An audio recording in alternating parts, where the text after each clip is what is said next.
But, congratulations to Milwaukee Bucks. As somebody that bet against them, it kind of sucks, but at the same time, I mean, it's good for the franchise, obviously. Absolutely. First championship in 40 years. Since 71. Yeah. So, do you know who was on the team the last time they won the championship? I know you know, but do you know who? Lou Alcindor. Okay. Yeah. All right. Yeah. He didn't want to come to trivia that day. I know. He could have helped us. He got us that point. So, he texted me the question, and I was like, "Oh, it's Milwaukee."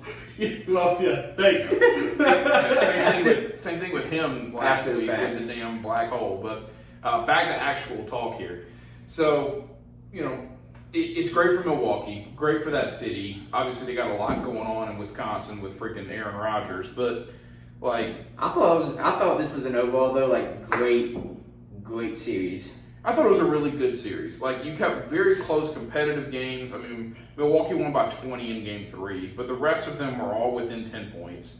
And I really thought Phoenix was going to pull it off. I mean, when they came out and won the first two, I was like, all right, yeah, good for the Suns. They'll grab one here, they'll win in 6, right? Yes. Then they lose 2, and I'm like, okay, well, you got home field advantage. You come back, you beat Milwaukee in Game 5. You can even lose Game 6 and then come back and win in Game 7. But man, I mean, just the brakes fell off, or the wheels fell off the freaking car for the Suns. And is it Chris Paul? Is it Ayton and Booker being kind of young? I think it's especially at home, Milwaukee. I think all in NBA playoffs played very well at home. Yeah, I agree.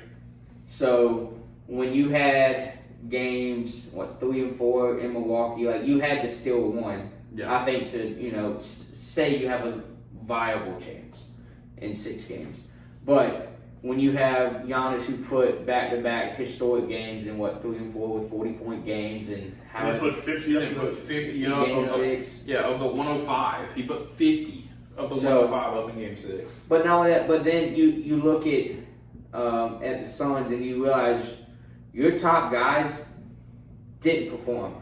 Yeah. In game after Game 3. Yeah.